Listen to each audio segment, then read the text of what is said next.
Hello DC fans, especially Green Lantern fans. DJC right here, today's DC news. We finally have a shot of Hal Jordan and John Stewart side by side. They look incredible. Kyle Chandler fits the role of Hal Jordan well. And of course, Aaron Pierre looks awesome as John Stewart. This TV show is one of my most anticipated DC projects. So far, so good. Here's a closer look at the Green Lantern ring. It seems they didn't go with the traditional Green Lantern design, but opted for a simpler, more regular looking ring instead. As for the John Stewart, it's unclear if he has a ring at this time, but it doesn't appear that he does. I like the direction they took with this choice. Here's a short logline for Lanterns. Kyle Chandler plays Hal Jordan, a seasoned Lantern approaching retirement. I guess it's a veteran. And Aaron Pierre plays John Stewart, a trainee who will replace him. Together, they investigate a murder in Nebraska, which leads them to still darker mystery as well as reckonings. Here's a list of directors for Lanterns. Alex Sakharov, he did The Soprano and Game of Thrones. Jita Patel, she did House of Dragons and Ahsoka. James Hawes, he did Slow Horses. I heard he will do episode 1 and 2. Stephen Williams did Watchmen and Lost. They're incredible, talented directors. I'm sure this show will blow us away. Here's what Chris Mundy said about this show. I was drawn by the challenge and fun of creating something really grounded inside this big, amazing mythology. From the beginning, all we talked about was how can we take all the things we love about the source material and turn it into a layer human HBO drama. Just the idea of trying to pull that off was exciting to me. And here's what he has to say about these two incredible actors. Kyle Chandler has been so ridiculously good in so many things. He's also very funny in a dry wit way, which is important for the character. He's going to make us all look really good, basically. And Aaron Pierre is a serious theater actor, yet he also looks like he was built in a lab to be an action star. And he continues, our lanterns have the rings and all the powers they bring, and the other characters and aspects of the lore are going to show up or be name-checked. But it's a series that explores who these guys are when they are on the job and when they are out of uniform. It's designed to be accessible for people who don't know the mythology, but hopefully really satisfying for people that know it's backwards and forwards. He adds that Lanterns is set in its own creative realm, separate from other current or forthcoming DC Studios films and shows. We're not part of a larger storytelling plan right now. Season 1 is designed to be its own complete season of television that hopefully will become many seasons of television. So the Lantern story is not part of the DCU storyline, it's set in a separate world. I guess it's a completely different story that we haven't heard or read in the comics. With these incredible HBO writers and directors, what more can I ask for? I love it. As Chris Mundy and Tom King began developing, they enlisted Damon Lindelof, co-creator of Lost, The Leftovers, and Mrs. Davis, returning to the superhero genre for the first time since his 2019 Emmy-winning Watchmen. Here is what he has to say about this series. I love Tom King's comics, particularly Vision, and I love Ozark right there. You have a cool mashup of things. So when they asked me if I wanted to join the team, I was in for the road trip. What I've always loved about Green Lantern is that he's a superhero whose imagination is his greatest strength in terms of using his ring to conjure amazing things. That's cool to me, especially as an artist.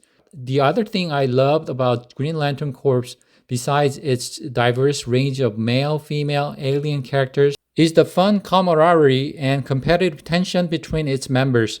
It's a community of lone wolf cops with an idealistic ethos that demands a lot of them, that makes for a rich source of drama.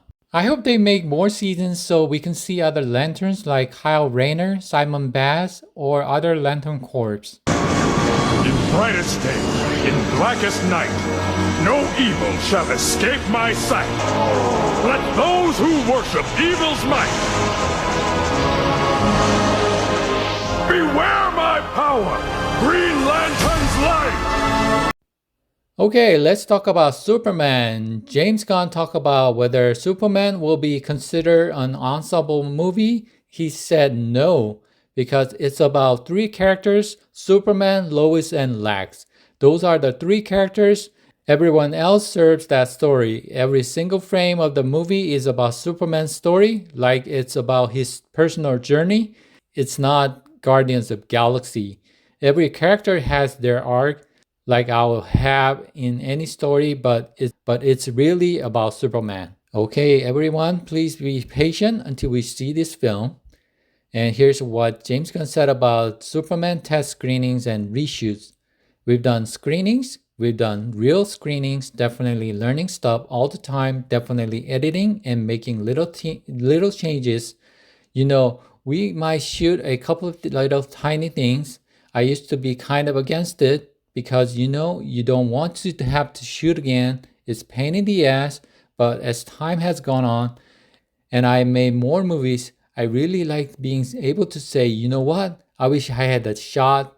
And so I do tend to go back and pick that kind of stuff up. So it wouldn't be anything major, but those kind of things, yeah, I'll cover you a couple more things like that. I guess because of this little tiny reshoot, the most recent cut of Superman had great reception, far better reception in internal screenings than the initial cut of the film.